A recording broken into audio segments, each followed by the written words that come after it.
Pagi itu Andi menerima telepon dari tantenya di Bandung yang bilang ibunya sedang sakit-sakitan dan ulang tahun ke-60-nya tinggal 2 minggu lagi, tapi ibu Andi sudah berpesan jelas jangan ajak Andi pulang karena dia sudah bukan anak lagi sejak mengaku gay 5 tahun lalu.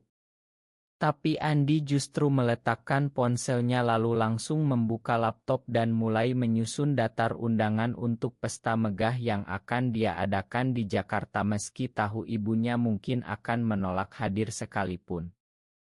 Ruangan apartemen kecil di kawasan Kemang itu masih gelap. Andi duduk sendirian di depan layar yang menyala terang, jari-jarinya mengetik nama-nama saudara dan teman lama yang mungkin masih ingat Bu Hartini.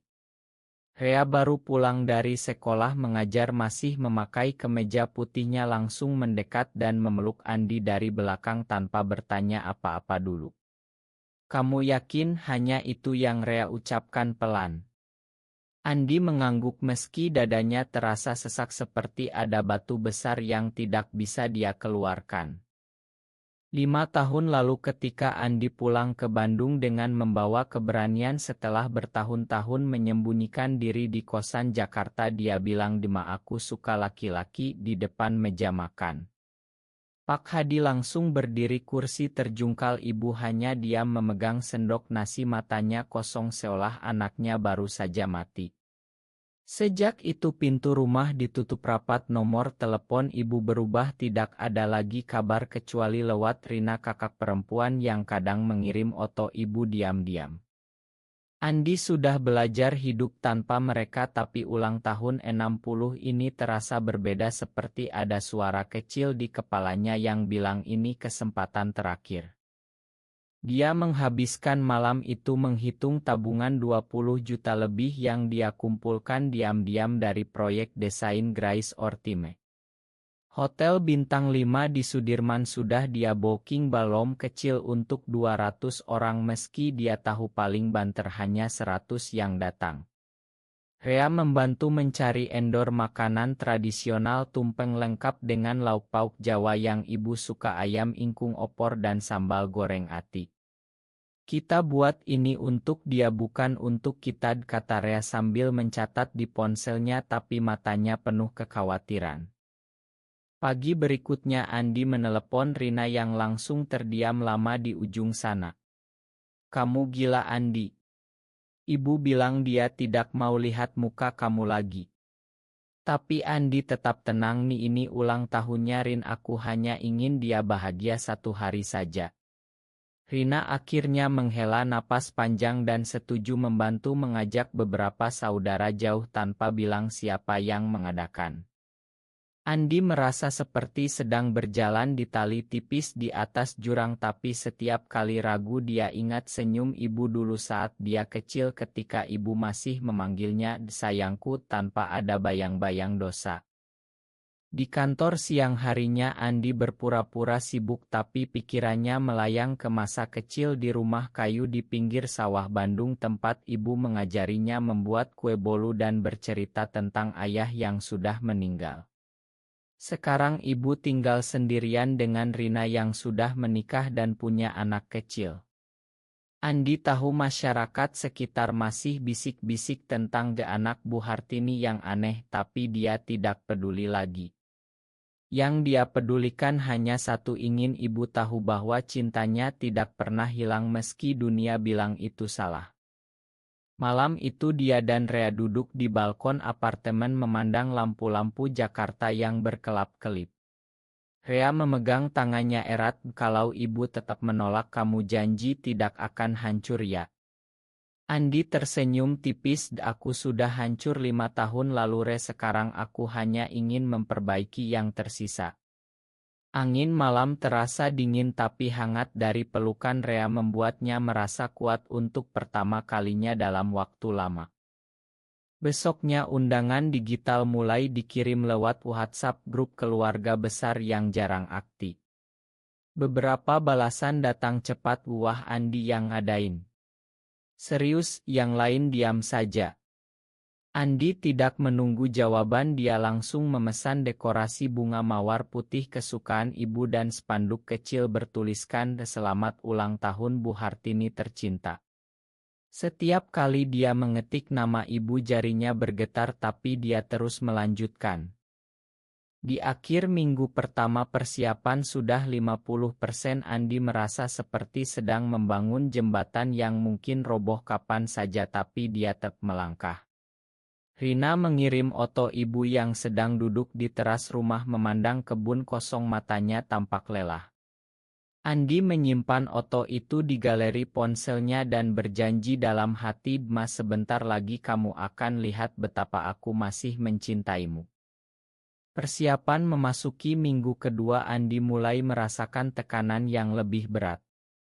Di kantor, rekan kerjanya yang tahu ceritanya mulai bertanya, "Lo beneran mau ngadain pesta buat ibu yang nolak lo gitu?" Andi hanya tersenyum dan bilang, "Iya, ini untuk dia bukan untuk aku." Tapi di dalam hati dia bertanya-tanya apakah dia sedang egois atau memang ini cara satu-satunya untuk menunjukkan bahwa dia tetap anaknya. Rea yang mengajar di sekolah menengah atas di Jakarta Selatan juga mulai mendapat pertanyaan dari rekan guru karena foto mereka berdua pernah bocor di media sosial sekolah. "Kamu kuat kan?" tanya Rea setiap malam sebelum tidur. Andi mulai mengingat kembali hari-hari setelah coming out. Dia pindah ke Jakarta sepenuhnya bekerja sebagai desainer, lepas tidur di kosan sempit, makan mie instan setiap hari. Setiap lebaran dia hanya kirim uang tanpa pulang. Ibu tidak pernah balas pesan ucapan. Sekarang di usia 32 Andi sudah punya apartemen sendiri, pekerjaan tetap dan Rea yang setia 3 tahun terakhir. Tapi lubang di dada itu tetap ada. Suatu sore dia pergi ke pasar tradisional di Blok mencari kain batik motif parang untuk dibuatkan kemeja khusus untuk ibu. Penjualnya seorang mbok-mbok tua bertanya, "Dibuat siapa, Mas?" Andi jawab, "Dibuat ibu saya, Mbok." Mbok itu tersenyum, "Pasti ibunya senang ya." Andi hanya mengangguk tapi dalam hati dia berdoa semoga benar. Di perjalanan pulang hujan deras turun, dia berdiri di bawah atap halte bus memegang kantong kain itu erat-erat. Rina menelepon malam itu, suaranya gemetar, "Andi, ibu tadi tanya-tanya tentang ulang tahunnya. Dia bilang mau masak sendiri di rumah saja." Andi diam lama lalu bilang, "Biarkan saja Rin, aku tak lanjut." Rina menghela napas, "Kamu tahu kan ayah dulu bilang kalau kamu pulang lagi dia akan usir kamu." Andi tahu Pak Hadi sudah meninggal 2 tahun lalu tapi bayang-bayangnya masih kuat di keluarga. Persiapan terus berjalan, endor makanan sudah deal, tumpeng besar 2 meter dengan lauk lengkap. Dekorasi balon sudah dibayar lunas, spanduk foto ibu muda dulu dipasang besar-besar. Andi menghabiskan malam-malamnya mengedit ide kenangan dari foto-foto lama yang Rina kirim diam-diam. Ide ibu menggendong dia kecil di sawah, ibu tersenyum lebar. Setiap kali melihat senyum itu Andi menangis pelan di depan laptop. Rea selalu memeluknya dari samping tanpa kata-kata. Di akhir minggu kedua Andi pergi ke Bandung diam-diam naik kereta pagi-pagi sekali. Dia tidak masuk rumah, hanya berdiri di depan gerbang melihat ibu menyiram bunga di halaman. Ibu tampak lebih kurus, rambutnya sudah banyak uban tapi gerakannya masih sama lembut. Andi ingin berlari memeluknya tapi dia tahu itu akan menghancurkan segalanya. Dia pulang malam itu dengan hati lebih mantap. Rea menunggunya di stasiun di Bagaimana. Andi hanya menggeleng, dia masih cantik seperti dulu. Mereka pulang sambil bergandengan di kereta yang sepi. Andi berbisik, "Aku takut Re kalau dia benci aku selamanya." Rea mencium keningnya, "Cinta tidak pernah benci sayang, dia hanya takut." Undangan sudah dikirim ke 120 orang, 23 konfirmasi datang termasuk beberapa sepupu dari Solo.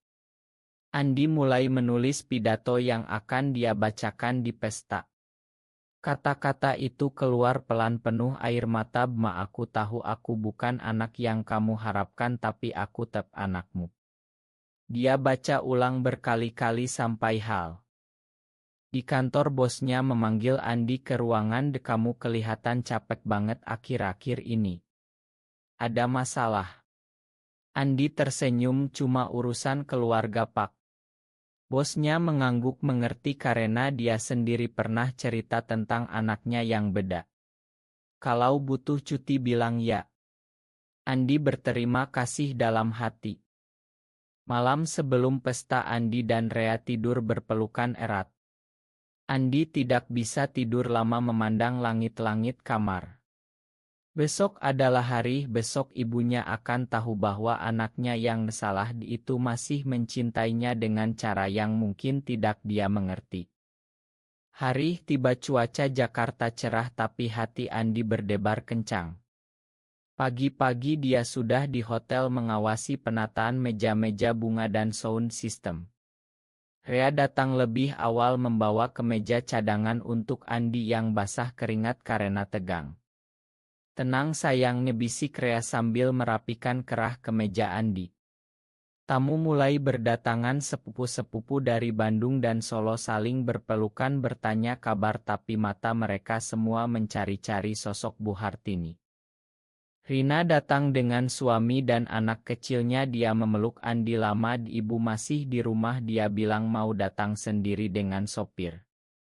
Andi mengangguk meski tahu itu bohong, ibu pasti masih ragu. Jam 11 balom sudah penuh aroma masakan Jawa menguar. Tumpeng megah berdiri di tengah meja utama. Andi berdiri di pintu menyambut setiap tamu dengan senyum meski tangannya dingin. Tepat jam 12 mobil sewaan berhenti di depan hotel. Bu Hartini turun pelan memakai kebaya ungu kesukaannya, rambutnya dikat rapi, wajahnya pucat. Andi berdiri di tangga depan balom, jantungnya berdegup kencang.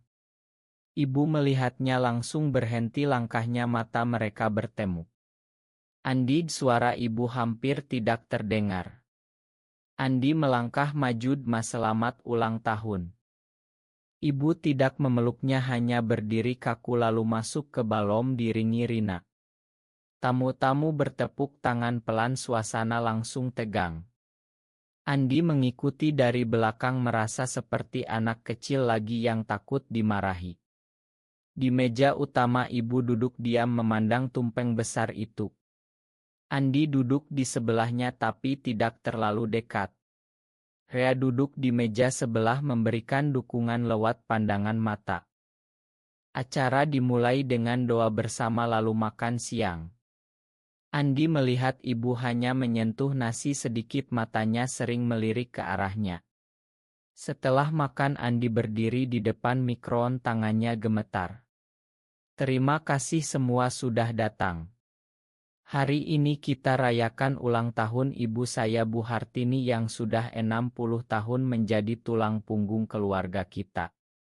Suaranya hampir pecah. "Ma, aku tahu aku bukan anak yang sempurna.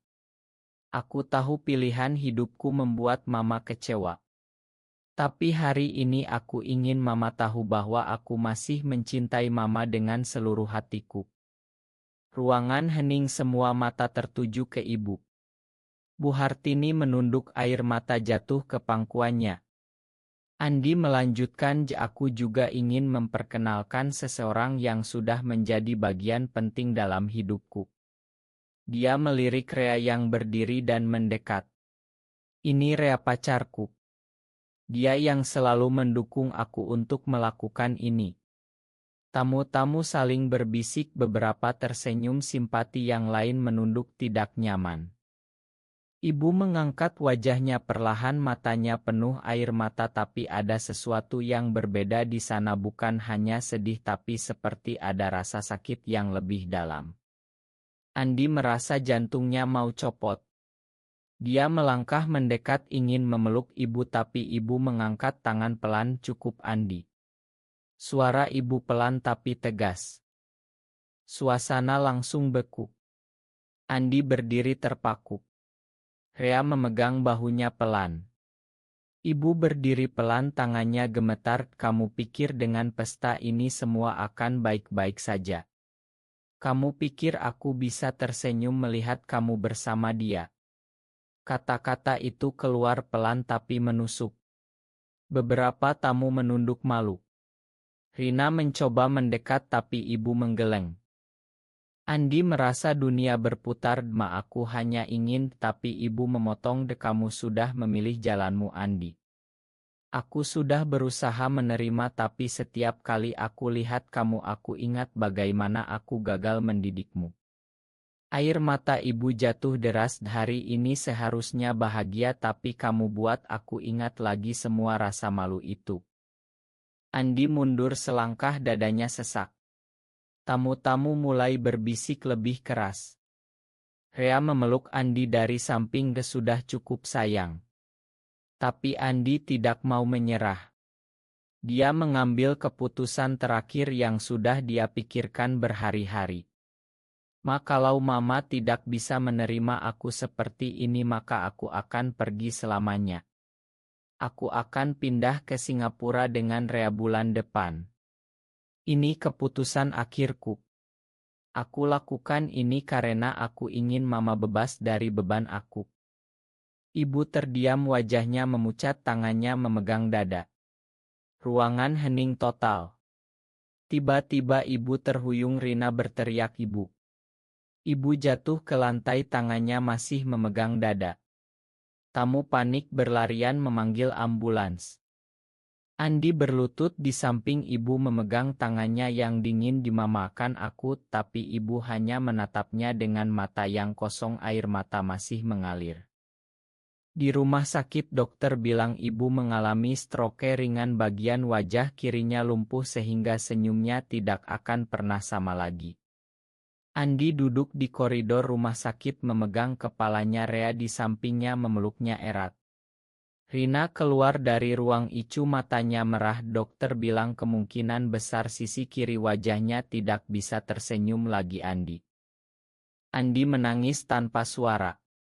Keputusan terakhirnya untuk pergi justru membuat ibu kehilangan senyumnya selamanya. Malam di rumah sakit terasa panjang. Andi duduk di kursi plastik di luar ruang ICU memandang lantai yang mengkilap. Rea membawa kopi panas dari mesin otomatis dan duduk di sebelahnya tanpa bicara.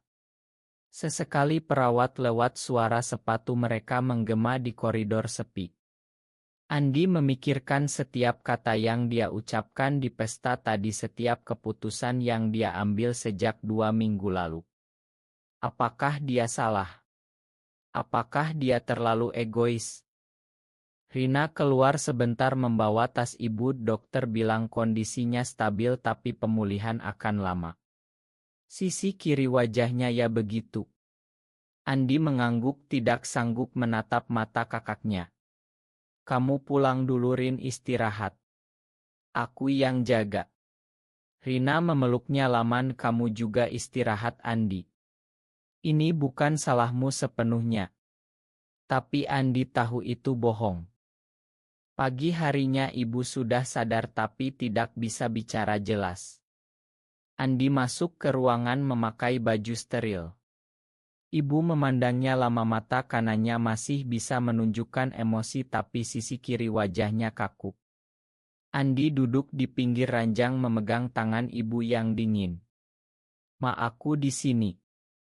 Ibu hanya mengangguk pelan, air mata mengalir dari mata kirinya yang masih bisa berkedip. Dokter menjelaskan bahwa stroke itu dipicu oleh stres berat dan tekanan darah tinggi yang sudah lama. Pasien perlu istirahat total dan dukungan keluarga. Andi mendengar kata keluarga dan merasa seperti ditampar. Keluarga yang mana? Yang dia usir karena Gai. Siang harinya beberapa sepupu datang menjenguk membawa buah dan bunga. Mereka berbisik-bisik di luar ruangan, kasihan Bu Hartini gara-gara Andi. Andi mendengar tapi tidak membela diri. Rea datang membawa baju ganti untuk Andi. "Kamu harus mandi dan makan." Andi menggelengnya, "Aku tidak lapar." Rea memaksa, kalau kamu sakit siapa yang jaga ibu? Akhirnya Andi menurut. Di kamar mandi rumah sakit Andi melihat wajahnya di cermin mata bengkak rambut acak-acakan. Dia ingat senyum ibu dulu yang lebar dan hangat sekarang itu hilang selamanya karena keputusannya. Air mata bercampur air keran. Rea menunggu di luar memeluknya ketika keluar kita hadapi bersama. Malam kedua Rina tidur di sofa ruang tunggu Andi dan Rea bergantian jaga. Ibu tidur nyenyak berkat obat tapi sesekali menggumam nama Andi. Andi mendekat mendengar Andi mad hatinya hancur berkeping-keping. Hari ketiga ibu sudah bisa duduk. Dokter bilang besok bisa pulang tapi harus kontrol rutin. Andi membantu ibu makan bubur pelan-pelan sendok demi sendok. Ibu memandangnya lama lalu dengan tangan kanan menulis di kertas kecil kamu bahagia. Andi mengangguk iya dengan Rea aku bahagia.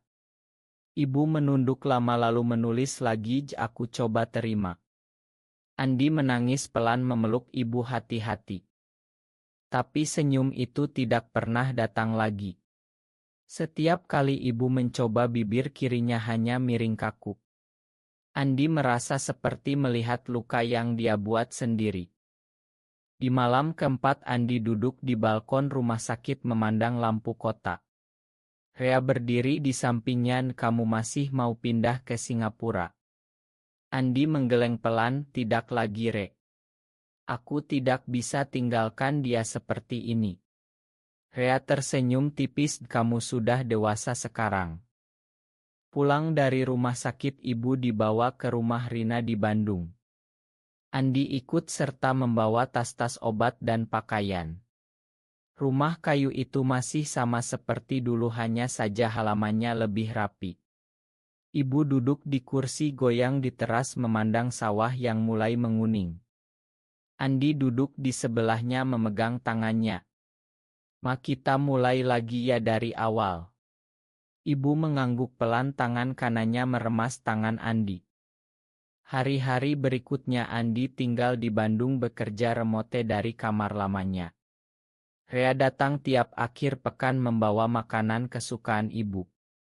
Perlahan ibu mulai menerima kehadiran Rea meski masih kaku. Suatu sore ibu menulis di buku catatan Rea anak baik. Andi tersenyum pertama kalinya setelah lama. Tapi setiap kali ibu melihat cermin atau mencoba tersenyum di depan cucu-cucu Rina wajahnya langsung sedih. Andi tahu itu luka yang tidak akan sembuh total. Dia mulai ikut terapi dengan ibu belajar cara berkomunikasi baru. Dokter bilang kemungkinan pemulihan hanya 50%. Suatu malam hujan deras Andi duduk di kamar lamanya memandang oto lama di dinding. Oto dia kecil bersama ibu dan ayah. Rea tidur di kasur sebelahnya. Andi berbisik, aku tidak menyesal mencintai kamu Re tapi aku menyesal cara aku memaksa mama. Rea bangun memeluknya, kamu sudah lakukan yang terbaik. Sekarang biarkan waktu yang menyembuhkan. Rina sering mengajak Andi bicara di dapur sambil masak, kamu berubah Andi. Dulu kamu lari sekarang kamu bertahan. Andi tersenyum karena aku sudah dewasa Rin. Di akhir bulan ibu sudah bisa jalan pelan-pelan di halaman. Andi mendampinginya setiap sore. Mereka bicara lewat tulisan dan isyarat. Ibu pernah tulis, aku bangga kamu berani jadi diri sendiri. Andi menangis memeluk ibu. Senyum tidak ada tapi pelukan itu hangat. Rea memutuskan pindah kerja ke Bandung agar bisa dekat. Mereka menyewa rumah kecil di dekat rumah Rina. Perlahan kehidupan baru terbentuk. Andi masih merasa bersalah tapi juga merasa damai. Suatu pagi ibu memanggil Andi ke teras. Dengan tangan gemetar ibu menulis, makan mama dulu. Andi memeluk ibu lama sekali. Aku sudah makan ma sejak lama. Setahun kemudian ulang tahun ibu yang ke-61 dirayakan kecil-kecilan di rumah saja.